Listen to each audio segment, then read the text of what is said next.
Bismillahirrahmanirrahim. Assalamualaikum warahmatullahi wabarakatuh. Innal hamdalillah nahmaduhu wa nasta'inuhu wa nastaghfiruh wa na'udzu billahi min shururi anfusina wa min sayyiati a'malina. May yahdihillahu fala mudhillalah wa may yudlil fala hadiyalah. Wa asyhadu an la ilaha illallah wahdahu la syarikalah wa asyhadu anna Muhammadan 'abduhu wa rasuluh. Allahumma salli wa sallim wa barik wa an'im ala abdika wa rasulika Muhammadin wa ala alihi wa sahbihi wa man tabi'ahum bi ihsanin ila yaumiddin. Para jemaah sekalian, kaum muslimin dan kaum muslimat rahimani wa rahimakumullah. Alhamdulillah, pada kesempatan yang baik ini kita bisa kembali bertemu dalam kajian ilmiah yang membahas tentang fikih-fikih yang berkaitan dengan ibadah.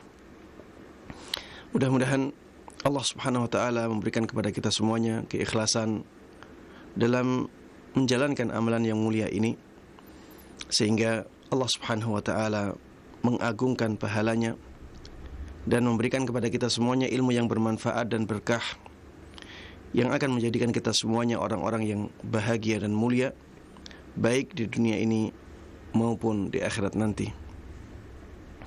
Salawat dan salam semoga selalu tercurahkan dan terlimpahkan kepada Nabi yang sangat kita cintai, sangat kita kagumi, sangat kita junjung tinggi, selalu kita taati dan kita percayai, Nabi Agung Muhammad sallallahu alaihi wasallam. Begitu pula kepada seluruh keluarga beliau, seluruh sahabat beliau, dan seluruh kaum muslimin yang mengikuti beliau dan para sahabatnya dengan baik hingga hari akhir nanti. Ikhwati wa akhwati fillah, saudara-saudariku kaum muslimin yang saya cintai karena Allah Subhanahu wa taala. Pembahasan kita masih berkaitan dengan bab tayammum. Di sini kita akan membahas bersama beberapa masalah yang berkaitan dengan tayammum. Masalah yang pertama adalah apabila ada seseorang memiliki air tapi air tersebut tidak cukup untuk berwudu. Air tersebut tidak cukup untuk berwudu. Apakah orang seperti ini harus menggunakan air tersebut untuk berwudu, kemudian ketika tidak cukup dia bertayamum, ataukah dia dari awal dibolehkan untuk bertayamum?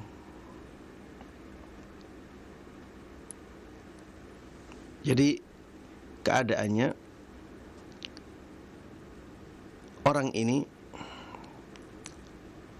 tidak memiliki air kecuali hanya sedikit. Dan kalaupun dia mencari air di sekeliling dia, di daerah dia, maka dia tidak akan mendapatkan air.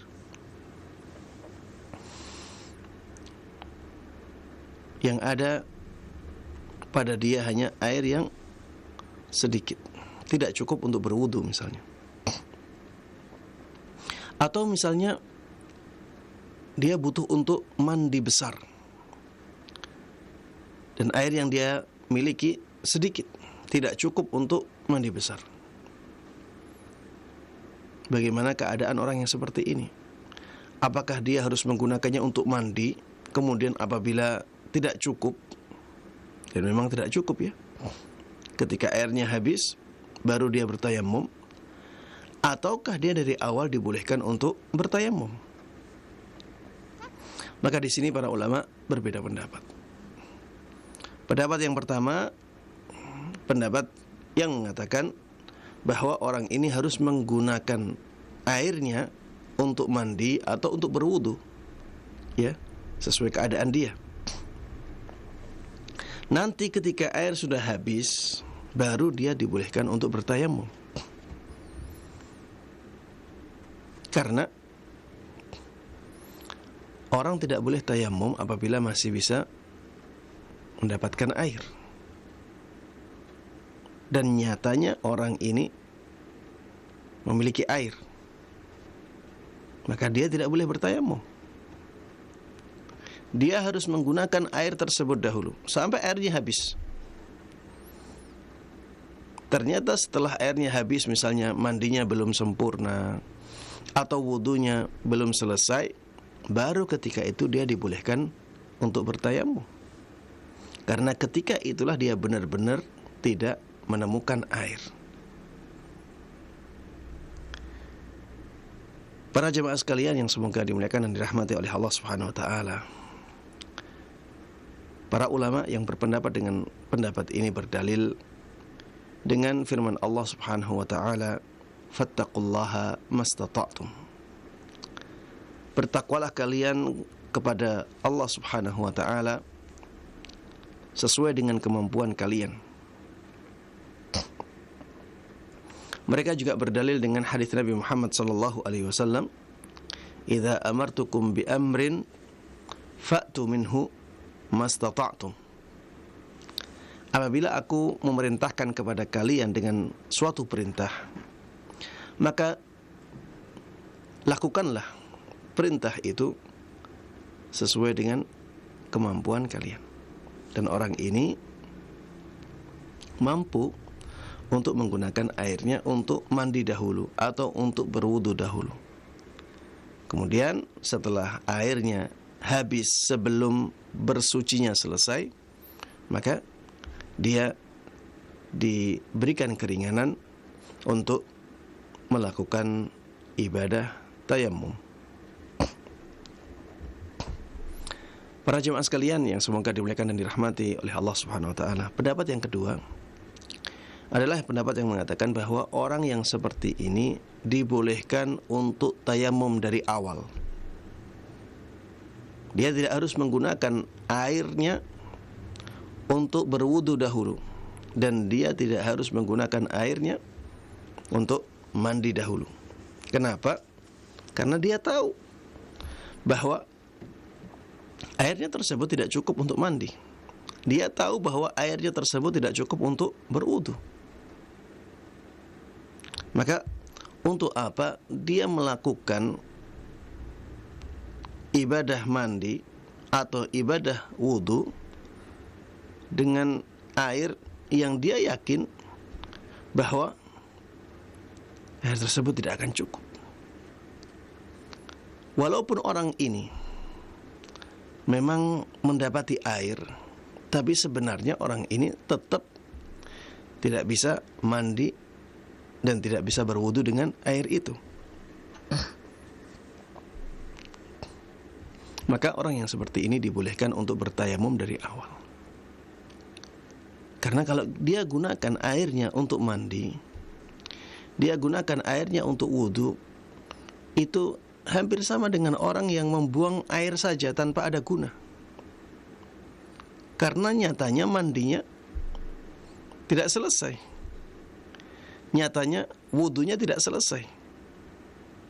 Maka untuk apa dia buang-buang air seperti itu? Apalagi keadaannya sedang kekeringan.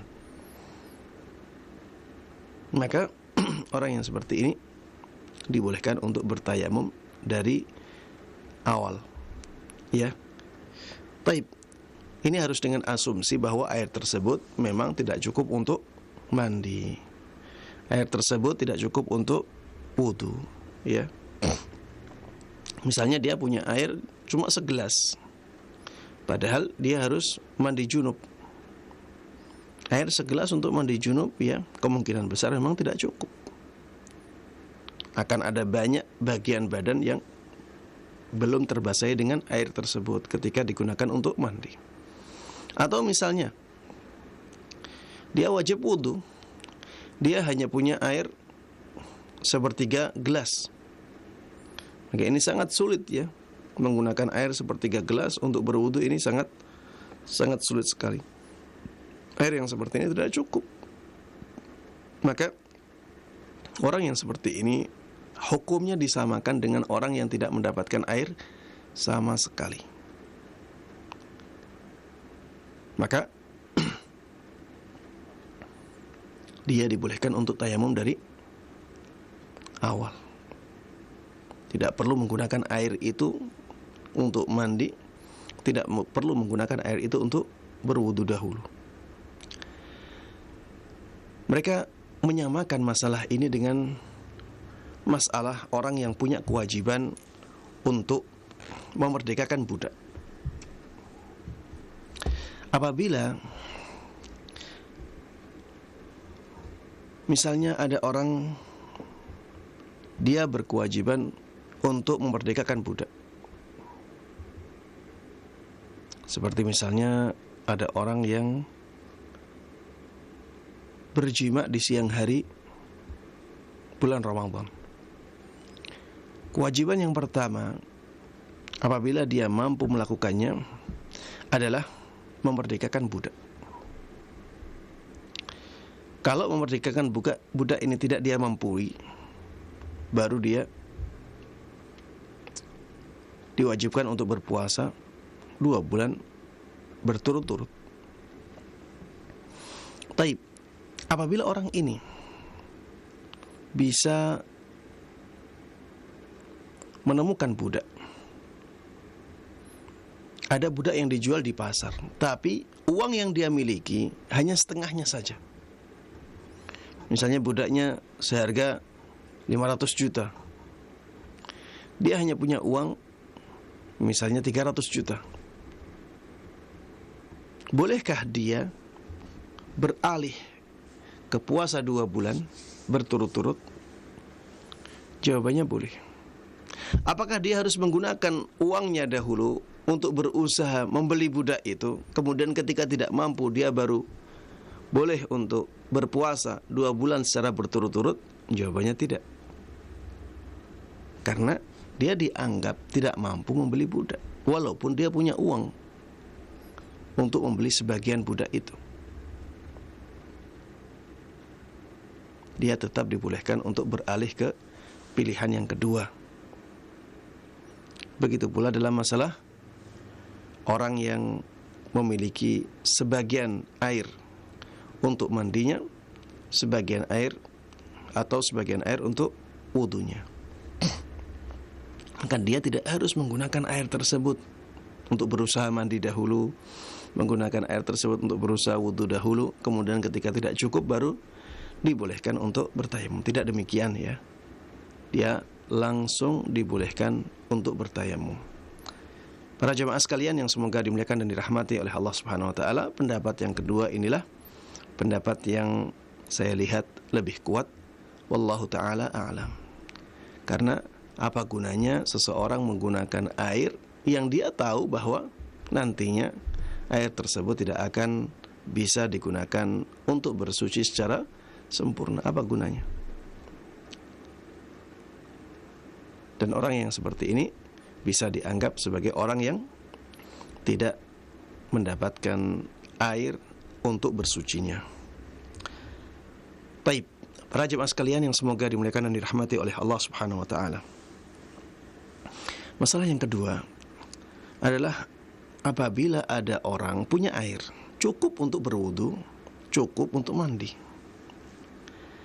Akan tetapi kalau dia gunakan airnya untuk mandi, dia gunakan airnya untuk berwudu, itu akan membahayakan jiwa dia dan akan membahayakan hewan-hewan dia, karena nantinya dia tidak bisa minum. Hewan-hewannya butuh minum juga. Kalau air ini habis untuk mandi, habis untuk berwudu, maka dia akan kehausan. Begitu pula hewan-hewannya yang dia pelihara akan kehausan, karena memang lagi kering kerontang, tidak ada air, kemanapun tidak ada air, sumur-sumur pada kering. Apabila keadaannya demikian, apakah dibolehkan bagi orang yang seperti ini untuk bertayamum? Jawabannya dibolehkan. Bahkan Ibnul Mundhir rahimahullahu ta'ala menukil adanya ijma' dalam masalah ini.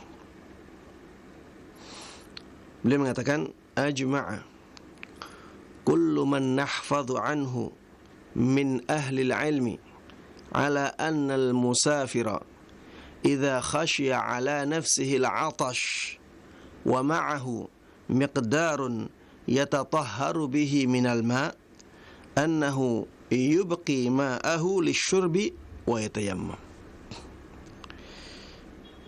Semua ahli ilmu yang aku hafal perkataan mereka, yang aku tahu perkataan mereka, semuanya berijma bahwa sesungguhnya seorang musafir yang melakukan perjalanan jauh, apabila dia khawatir kehausan,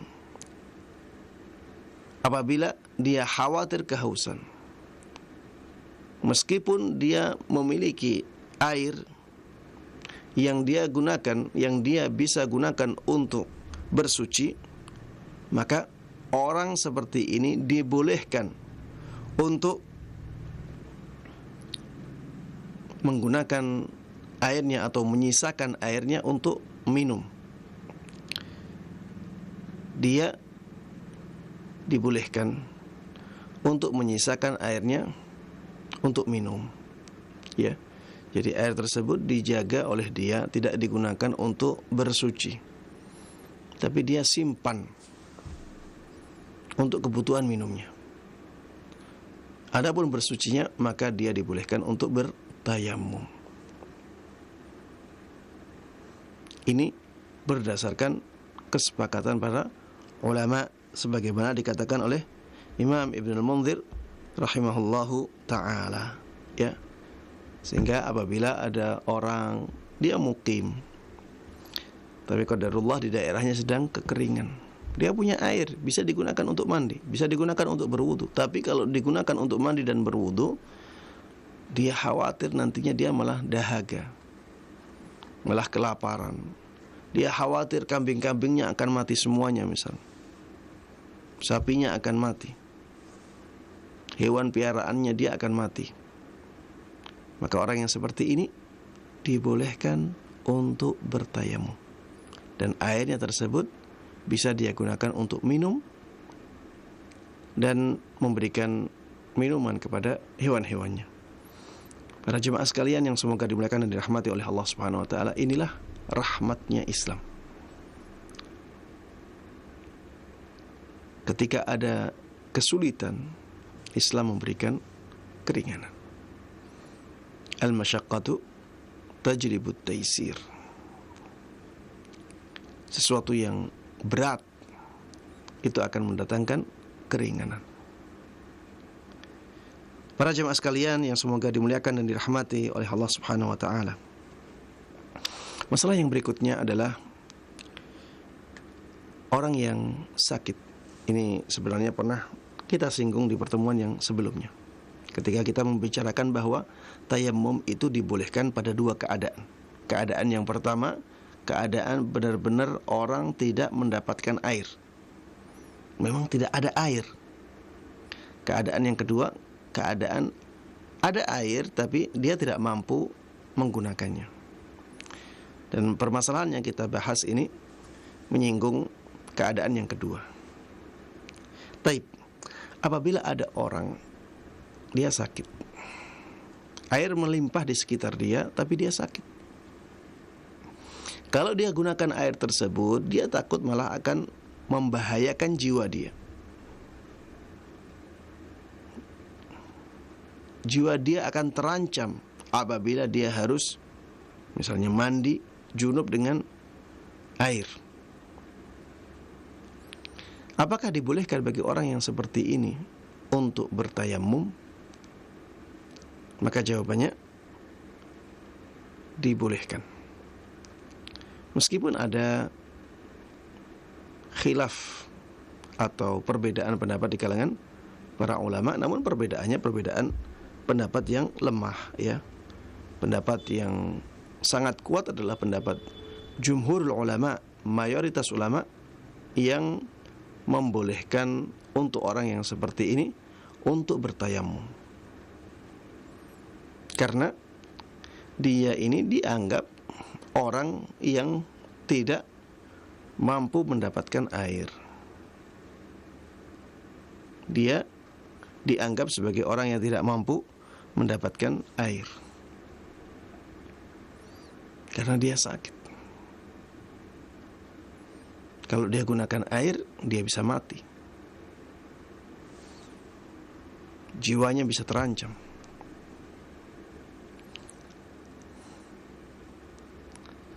Sebagian ulama mengatakan orang yang seperti ini diwajibkan untuk menggunakan air dalam bersucinya.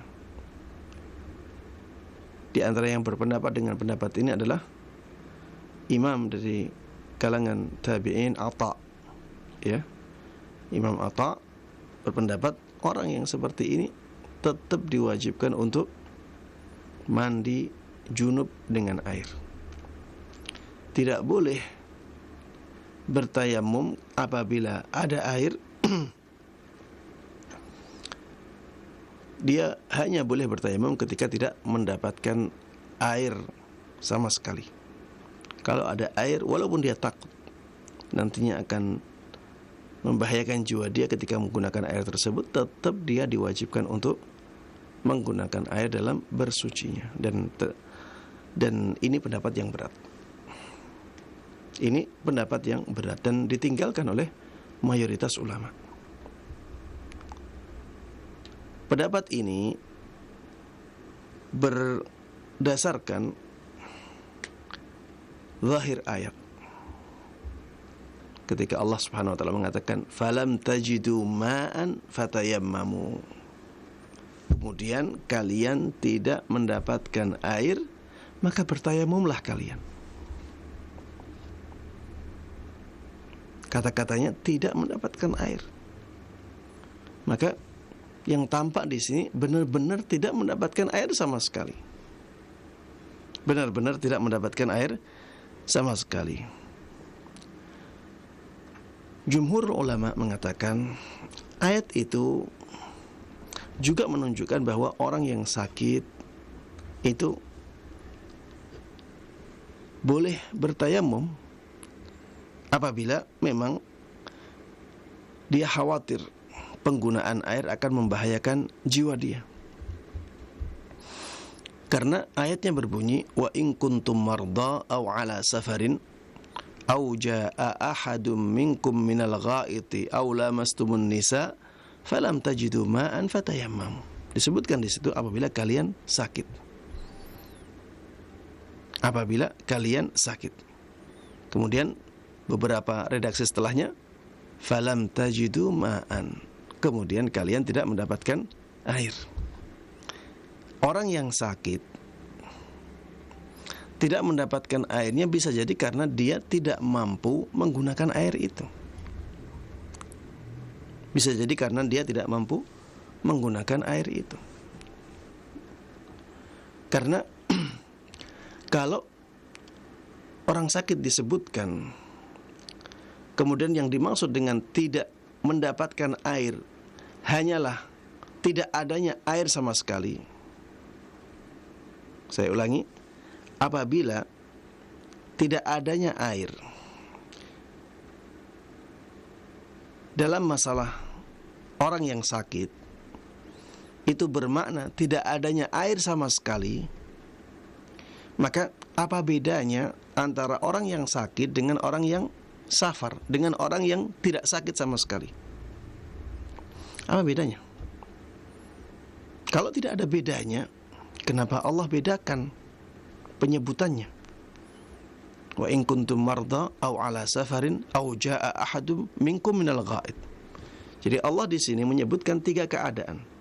Keadaan orang sakit, keadaan orang safar, keadaan orang selesai buang hajat. Kalau 3 orang ini sama hukumnya, maksudnya ketika tidak mendapatkan air, maksudnya adalah tidak mendapatkan air sama sekali. Untuk apa Allah sebutkan 3 keadaan ini? Ini menunjukkan bahwa orang yang sakit itu bisa berbeda keadaannya dengan orang yang sudah orang yang selesai BAB, buang hajat. Kalau orang yang selesai buang hajat tidak mendapatkan air, maksudnya adalah memang tidak mendapatkan air sama sekali. Adapun orang yang sakit, bisa saja dia tidak mendapatkan air karena memang dia tidak mampu, karena sakitnya itu. Kalau dia gunakan air, maka akan membahayakan jiwanya dia karena sakitnya itu. Bisa jadi demikian. Makanya Allah bedakan. Sedangkan musafir, kenapa Allah sebutkan secara khusus di situ? Karena memang seorang musafir bisa jadi dia tidak tahu tempat air. Dia sudah cari-cari. Karena dia musafir, orang yang melakukan perjalanan jauh, bisa jadi sebenarnya ada air. Dia cari-cari tidak dapatkan. Kemudian dia takut waktu sholat berakhir. Maka apabila keadaannya seperti ini, dia dibolehkan untuk tayamum kemudian sholat. Dan ini berbeda dengan orang yang sakit, berbeda dengan orang yang mukim. Kalau orang yang mukim dia tahu keadaan daerahnya, sedangkan orang yang musafir tidak tahu. Makanya Allah sebutkan 3 orang yang memang berbeda keadaannya. Maka para jemaah sekalian yang semoga dimuliakan dan dirahmati oleh Allah Subhanahu wa taala, pendapat yang paling kuat dalam masalah ini adalah pendapat yang dipilih oleh mayoritas ulama. Apabila seseorang mengalami sakit yang dengan sakitnya akhirnya dia tidak mampu bersuci dengan air, maka dia dibolehkan untuk tayamum walaupun air melimpah di sekitarnya. Kenapa? Karena dia dihukumi atau dianggap sebagai orang yang tidak mendapatkan air. Makanya para ulama mengatakan bahwa adamu wujudil ma itu bisa hakikatan, bisa hukman. Tidak adanya air itu memang ada 2 kemungkinan. Kemungkinan yang pertama, memang tidak ada air sama sekali.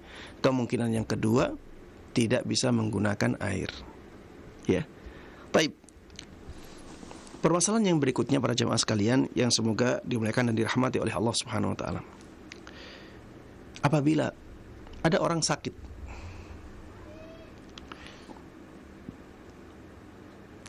dia punya air. Tapi kalau dia gunakan air tersebut, sakitnya tidak sembuh-sembuh. Sakitnya tidak sembuh-sembuh. Atau kalau sembuh lama sekali. Bolehkah orang yang seperti ini bertayamum? Bolehkah orang yang seperti ini bertayamum?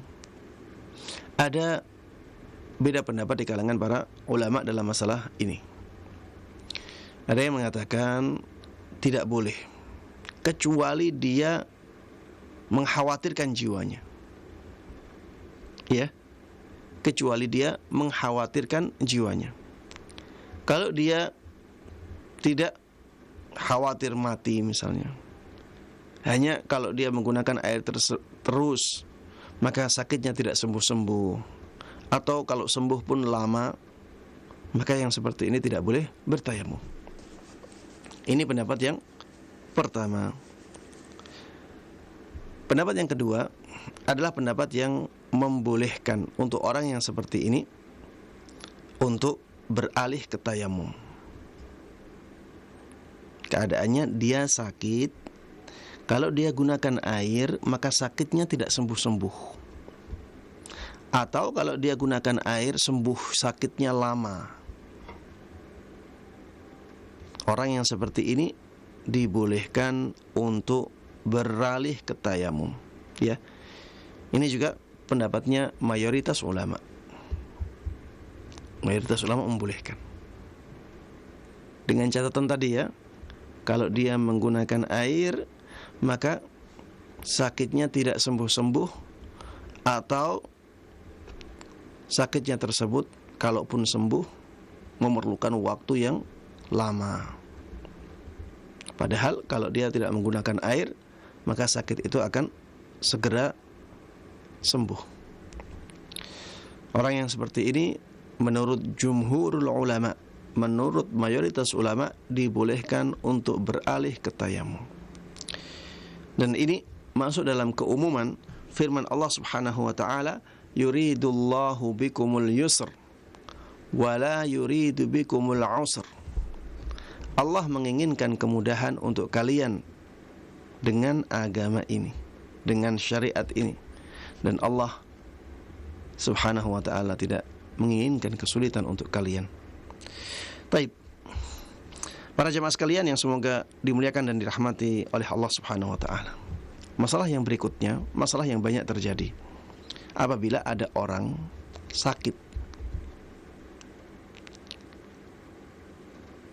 Yang sakit tersebut menghalangi dia untuk menggunakan air di sebagian anggota badan yang harus dia basuh ketika berwudu misalnya.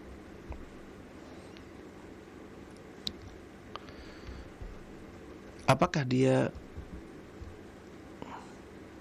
harus tetap berwudu kemudian bertayamum, ataukah dia bertayamum saja? Misalnya ya, ada orang yang kedua tangannya terbakar, kedua tangannya mengalami luka bakar, akhirnya dibalut, kedua tangannya dibalut semuanya. Jelas kedua tangan sekarang tidak bisa terkena air. Kalau dikasih air bagaimana? Tidak. Ini sesuatu yang sangat memberatkan. Ya. Sesuatu yang sangat memberatkan dia. Taib. Kalau dia berwudu, maka tidak mungkin dia bisa membasuh kedua tangannya. Apakah orang seperti ini diwajibkan untuk berwudu kemudian tayamum?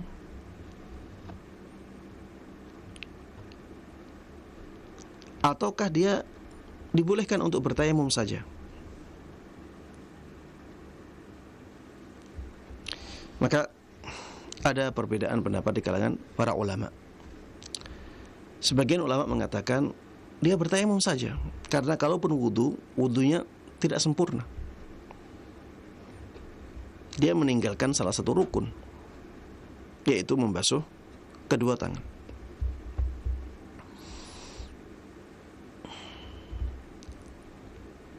Makanya dia dianggap orang yang tidak mampu berwudu, sehingga dia dibolehkan untuk berwudu. Ini yang dipilih oleh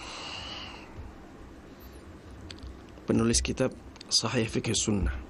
Beliau menguatkan pendapat ini karena beliau mengatakan orang tidak boleh mengumpulkan antara pengganti dengan sesuatu yang diganti. Tayamum itu penggantinya wudu. Maka harusnya berdiri sendiri-sendiri. Kalau wudu ya wudu, kalau tayamum ya tayamum. Karena tayamum itu penggantinya wudu. Wudu bisa tidak? Tidak bisa. Karena tidak sempurna. Maka sudah berarti tayamum saja. Ini pendapat yang pertama. Ini yang dikuatkan oleh penulis kitab Sahih Fiqh Sunnah. Baik. Pendapat yang kedua, pendapat mayoritas ulama. Mereka mengatakan orang yang seperti ini tetap diperintahkan untuk berwudu. Nanti tangannya misalnya diusap saja, ya, yang bagian tangan diusap, karena itu yang dia mampu. Jangan diguyur dengan air, ini membahayakan sakitnya dia. Kapan sembuhnya kalau seperti itu? Ini yang tadi saya bahas ya sebelum masalah ini. Taib. Dia usap bagian yang dibalut, kemudian membasuh bagian yang lain mengusap kepala ya seperti biasa sampai selesai wudu. Setelah wudu selesai, dia bertayamum. Setelah selesai dia bertayamum. Bertayamum seperti cara tayamum biasa ya. Insyaallah nanti kita akan sebutkan bagaimana cara bertayamum. Ini pendapatnya mayoritas ulama. Dan wallahu taala alam, pendapat ini lebih hati-hati. Pendapat ini lebih hati-hati, sebaiknya kita menggunakan pendapat ini. Karena kalau pendapat ini kita lakukan, tidak ada khilaf di kalangan para ulama bahwa yang seperti itu dibolehkan. Ya, maksudnya kalau dia sholat, maksudnya kalau dia melakukan seperti ini, dia dianggap suci. Dia dianggap telah suci. Berbeda dengan pendapat yang pertama tadi. Ada perselisihan di kalangan para ulama tentang sahnya tayamumnya dia. Kalau dia tidak berwudu, karena dia sebenarnya mampu untuk berwudu, ya mampu untuk menggunakan air di sebagian besar anggota badannya. Sehingga kalau dia tayamum saja, maka mayoritas ulama mengatakan dia belum suci dari hadatsnya. Maka yang lebih hati-hati kita menggunakan pendapatnya jumhuru al-ulama ya. Silahkan berwudu. Bagian-bagian yang tidak mampu untuk dibasuh ya, padahal harusnya dibasuh, maka diusap saja. Kemudian setelah itu bertayamum untuk menutup kekurangan bagian badan yang harusnya dibasuh tapi tidak mampu dibasuh. Dan dalil dari pendapat ini ya sebagaimana dalil-dalil umum, fattaqullaha mastata'tum, bertakwalah kalian sesuai dengan kemampuan kalian. Idza amartukum bi amrin fa'tu minhu mastata'tum. Apabila aku memerintahkan kepada kalian dengan suatu perintah, maka lakukanlah perintah tersebut sesuai dengan kemampuan kalian. Mereka juga berdalil dengan kaidah yang sangat masyhur, al-maisur la yasqutu bil ma'sur. Sesuatu yang mudah dilakukan itu tidak gugur dengan sesuatu yang sulit dilakukan. Jadi membasuh wajah masih bisa dilakukan, mengusap kepala masih bisa dilakukan, membasuh kaki masih bisa dilakukan. Yang tidak bisa dia lakukan adalah membasuh kedua tangannya. Maka mereka mengatakan al-maisur la yasqutu bil ma'sur. Sesuatu yang mudah tidak gugur dengan sesuatu yang susah. Sehingga yang mudah tetap dilakukan, yang susah dilakukan semampunya ya, karena mampunya mengusap ya sudah, usap di atas pembalut itu ya. Ini pendapatnya mayoritas ulama dan ini lebih hati-hati, wallahu taala alam. Baik, permasalahan yang berikutnya para jamaah sekalian yang semoga dimuliakan dan dirahmati oleh Allah Subhanahu wa taala. Kalau misalnya ada orang yang hidup di daerah yang sangat dingin sekali dan dia dalam keadaan sakit. Jadi air ada tapi dingin banget, dan dia sakitnya menjadikan dia sangat berbahaya kalau menggunakan air itu. Bisa jadi semakin kedinginan dan membahayakan jiwanya. Apakah orang yang seperti ini dibolehkan untuk bertayamum? Maka jawabannya di sini perlu kehati-hatian. Ya. Dia harus berusaha untuk menjadikan air itu tidak dingin sehingga tidak membahayakan dia. Ini yang harus dilakukan dia. Ini yang harus dilakukan oleh dia. Jadi misalnya airnya dingin banget ya, dia bisa memanaskan air itu dahulu kemudian menggunakannya. Kalau dia masih bisa seperti itu, maka dia tidak boleh bertayamum.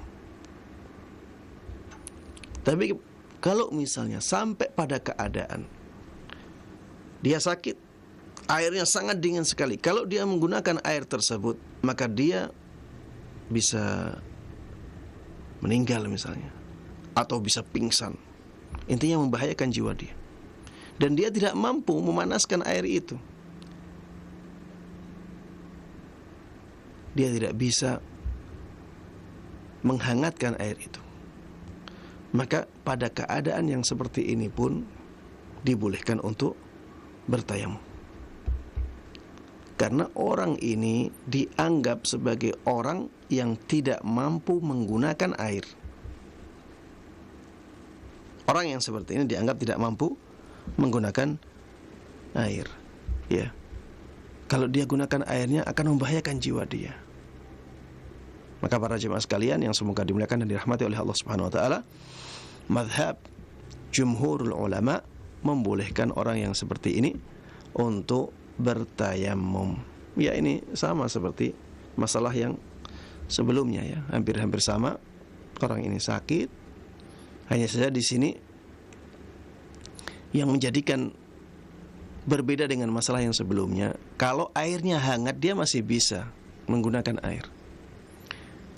Tapi karena airnya ini dingin sekali dan dia sakit-sakitnya ini sangat sensitif dengan air yang dingin seperti itu, kalau dia tetap gunakan bisa jadi dia pingsan, bisa jadi dia meninggal.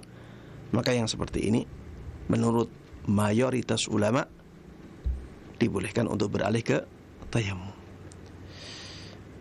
Ini masuk dalam keumuman firman Allah Subhanahu wa taala, "Wala taqtulu anfusakum innallaha kana bikum rahima." Jangan sampai kalian bunuh diri kalian sendiri. Sesungguhnya Allah Subhanahu wa taala itu sangat penyayang kepada kalian. Wala tulqu biaidikum ila tahlukah wa ahsinu. Jangan sampai kalian lemparkan diri kalian ke dalam kebinasaan dan berbuat baiklah. Masuk dalam keumuman ayat-ayat yang seperti ini. Ma yuridullahu liyaj'ala 'alaikum min haraj. Allah tidak menginginkan menjadikan kesulitan untuk kalian. Dalil-dalil umum seperti ini bisa kita gunakan untuk membolehkan orang yang dalam kasus seperti ini untuk bertayamum. Para jemaah sekalian yang semoga dimuliakan dan dirahmati oleh Allah Subhanahu wa taala, karena sempitnya waktu, maka saya cukupkan kajian ini sampai di sini. Untuk waktu yang tersisa sekitar 10 menit, maka kita gunakan untuk menjawab pertanyaan-pertanyaan yang diajukan. Semoga yang kita bahas bersama pada kesempatan kali ini bermanfaat bagi kita semuanya. Semoga Allah berkahi ilmu kita, dan semoga Allah Subhanahu wa taala menjadikan kita semuanya orang-orang yang bisa dengan baik dan mudah mengamalkan ilmu agama yang sampai kepada kita, dan juga bisa dengan baik dan mudah menyampaikannya kepada orang lain. Amin amin ya rabbal alamin. Wa sallallahu wa sallama wa baraka ala nabiyyina Muhammadin wa ala alihi wa sahbihi wa man tabi'ahum bi ihsanin ila yaumiddin. Walhamdulillahi rabbil alamin. Jazakallahu khairan wa barakallahu fikum Ustaz atas penyampaian materi yang sangat bermanfaat di kesempatan ini berkaitan dengan masalah-masalah seputar tayamum. Nah, ikhwata Islam jazakumullah, saatnya kami membuka sesi tanya jawab. Silakan bagi Anda yang ingin bertanya secara langsung. Pertanyaan pertama kita awali dari pesan singkat. Assalamualaikum warahmatullahi wabarakatuh. Ustaz, dari hamba Allah, bagaimana dengan seorang yang tangannya terluka, terkena pisau, dan darah segar terus keluar walaupun sudah diperban? Apakah keluar darah segar ini bisa membatalkan tayamum atau wudhu? Mohon nasihat dari Ustaz. Jazakallahu khairan. Baik. Iya. Keluarnya darah para jamaah sekalian tidak membatalkan wudhu dan juga tidak membatalkan tayamum. Memang ada pendapat yang seperti itu ya. Keluarnya darah lewat hidung itu bisa membatalkan wudhu. Ada yang mengatakan seperti itu. Kenapa? Karena ada sebuah hadis yang menjelaskan apabila seorang sholat kemudian dia kentut, dia harus keluar dari sholatnya, dia harus membatalkan sholatnya. Maka ada perintah dari Nabi kita Muhammad SAW untuk menutup hidungnya, agar orang memahami bahwa ada darah yang keluar dari hidungnya, sehingga dia harus keluar untuk membersihkan hidungnya dahulu. Sebagian ulama mengambil dalil dari hadis ini, ya, mengambil faedah dari hadis ini bahwa keluarnya darah melalui hidung atau mimisan itu bisa membatalkan wudu. Bisa membatalkan wudu. Namun pendapat ini pendapat yang kurang kuat, wallahu taala alam, karena bisa jadi Rasulullah SAW memerintahkan seperti itu agar orang tersebut tidak terlalu malu, bukan karena itu bisa membatalkan wudu atau bisa membatalkan tayamum misalnya. Tidak. Dikatakan diperintahkan untuk menutup hidungnya itu biar orang ini tidak malu, ya. Kalau dia langsung keluar dari sholatnya, orang akan melihat orang ini kentut. Berbeda kalau dia menutup hidungnya, bisa jadi ada uzur lain. Hadis ini tidak tegas menjelaskan bahwa keluarnya darah dari hidung atau mimisan itu bisa membatalkan wudu, ya. Dan pendapat yang mengatakan bahwa mimisan tidak membatalkan wudu ini pendapat yang lebih kuat, karena pembatal wudu itu membutuhkan dalil khusus dan dalil yang jelas. Selama tidak ada dalil khusus, dalil yang jelas, dalil yang kuat yang menunjukkan bahwa itu pembatal wudu, maka kita tidak bisa mengatakannya demikian. Kita tidak bisa mengatakan bahwa itu membatalkan wudu. Kalau mimisan saja diperselisihkan oleh para ulama, ya, apalagi keluarnya darah lewat tangan, ya. Karena mimisan ada hadisnya, sedangkan keluarnya darah di tangan melalui luka itu tidak ada hadisnya sama sekali yang menjelaskan bahwa ini bisa membatalkan wudu atau tayamum, ya. Wallahu taala alam. Nah, jazakallahu khairan wa barakallahu fikum Ustaz atas jawaban yang disampaikan. Semoga bermanfaat untuk penanya dan kita semua yang menyimak. Masih pertanyaan melalui pesan singkat kembali dari Abdullah. Assalamualaikum warahmatullahi wabarakatuh Ustaz. Apa boleh bertayamum menggunakan dinding rumah, sekolah, hotel dan sejenisnya Ustaz? Mohon nasihatnya, syukran. Baik. Ada perbedaan pendapat di kalangan para ulama dalam masalah ini. Yang saya lihat lebih kuat adalah sebenarnya kalau tidak ada debu yang menempel di dinding itu, maka tidak boleh kita menggunakannya untuk tayamum. Tapi kalau kita lihat dindingnya berdebu, maka kita boleh menggunakannya untuk bertayamum, sebagaimana pernah dilakukan oleh Rasulullah sallallahu alaihi wasallam. Dan kita tahu, ya, dinding di zaman dahulu, dinding yang sangat sederhana dan biasanya tidak luput dari debu. Berbeda dengan dinding di zaman kita. Dinding di zaman kita, apalagi dinding rumah sakit, ya, ini biasanya bersih banget, ya. Biasanya bersih sekali, tidak ada debunya. Maka kita tidak boleh menggunakannya untuk bertayamum. Ustadz, solusinya apa? Solusinya adalah dengan menggunakan pasir bisa. Kita taruh pasir misalnya di semacam piring misalnya. Atau kita taruh pasir misalnya di plastik, di tempat yang bisa kita buka, kemudian kita bisa tutup lagi. Dengan pasir seperti itu, kita boleh menggunakannya untuk tayamum. Atau misalnya kita masukkan kerikil, ya kerikil juga bisa digunakan untuk tayamum. Nanti kita akan bahas masalah ini ya di pertemuan yang setelahnya. Dengan apa saja kita bisa bertayamum, ya. Karena ada pertanyaan, maka saya segerakan saja. Kita bisa menggunakan kerikil. Kita kumpulkan kerikil di sebuah tempat, kemudian kita usap kerikil itu, kita gunakan untuk bertayamum. Selesai, kita tutup lagi tempatnya. Sesuatu yang mudah, ya. Sesuatu yang mudah kalau kita mau berusaha, ya. Dan alhamdulillah syariat Islam syariat yang sempurna, yang selalu memberikan solusi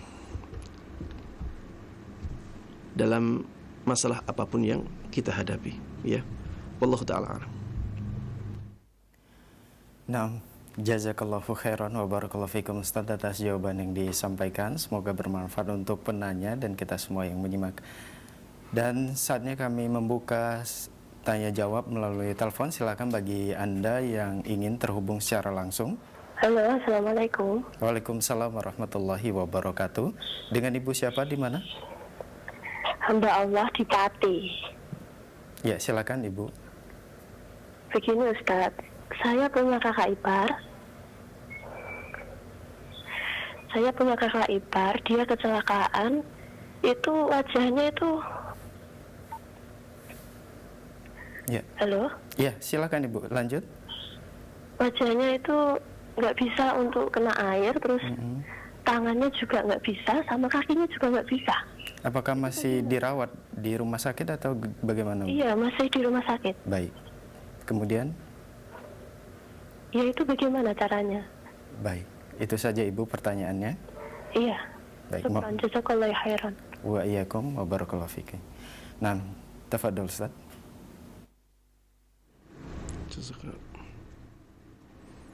Iya. Iya, ini kalau misalnya wajahnya tidak bisa terkena air, ya. Kemudian tangannya juga seperti itu, kakinya. Dan untuk bertayamum juga orang ini susah ya, karena wajahnya mungkin tidak bisa diusap juga.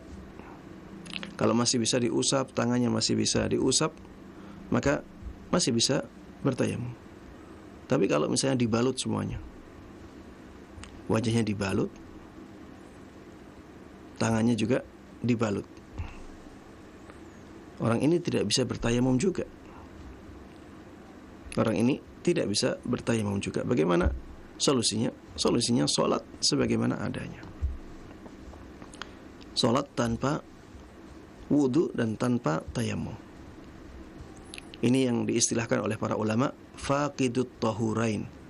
Ini juga nanti akan kita bahas ya di pertemuan yang setelah ini insyaallah. Pertemuan di pekan depan insyaallah kita akan membahas permasalahan-permasalahan tentang orang yang tidak bisa bertayamum, dia tidak bisa berwudu, tidak bisa bertayamum juga. Orang yang seperti ini tetap diwajibkan untuk sholat. Tetap diwajibkan untuk sholat, walaupun tanpa wudu dan tanpa tayamum. Dan ini sudah dibahas oleh para ulama di zaman dahulu. Ya, kalau contoh yang disebutkan oleh ulama di zaman dahulu, biasanya ketika ada orang di penjara, dia diikat misalnya di kayu, kemudian tidak dikasih makan, tidak dikasih minum, dan dia tidak bisa menggunakan air, ya, mungkin di depannya ada air, tidak bisa menggunakannya. Mungkin ada debu di penjaranya, tapi dia tidak bisa menggunakannya karena tangannya terikat. Ya, orang yang seperti ini sholat dengan apa adanya. tanpa wudu, tanpa tayamum. Dan Allah Subhanahu wa taala menggugurkan kewajiban apabila seorang hamba tidak mampu melakukannya. Ya, para ulama juga telah merumuskan kaidah yang sangat masyhur, la wajiba ma'al ajiz. Tidak ada sesuatu yang diwajibkan apabila dalam keadaan seseorang tidak mampu melakukannya. Apabila dia tidak punya kemampuan. Dalam kaidah yang lain disebutkan al-wujubu yata'allaqu bil istita'ah. Kewajiban itu selalu bergantung kepada kemampuan.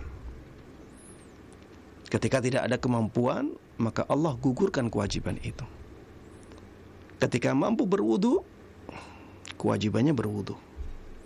Ketika tidak mampu berwudu, maka gugur kewajiban untuk berwudu. Bisa beralih ke tayamum. Kalau dia bisa bertayamum, maka wajib bertayamum. Kalau dia tidak mampu bertayamum, maka gugur juga kewajiban tayamum. Tayamum ketika tidak dimampui, tidak ada gantinya. Maka berarti dia tidak wudu, tidak tayamum, tapi dibolehkan untuk sholat. Di sini masuk dalam kaidah al-masyaqqatu tajribut taisir.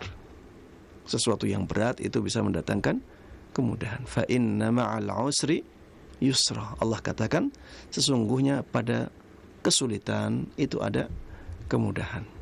Tapi para jemaah sekalian yang semoga dimuliakan dan dirahmati oleh Allah Subhanahu wa taala, karena terbatasnya waktu, maka kita akhiri kajian ini sampai di sini. Mudah-mudahan Allah Subhanahu wa taala terus menjaga kita semuanya, memberikan taufiknya kepada kita semuanya, dan mudah-mudahan Allah Subhanahu wa taala menutup kehidupan kita dengan husnul khatimah. Amin amin ya rabbal alamin. Mari kita tutup kajian dengan doa kafaratul majlis. Subhanakallahumma wa bihamdik, asyhadu an la ilaha illa anta astaghfiruka wa atubu ilaik. Wassalamualaikum warahmatullahi wabarakatuh.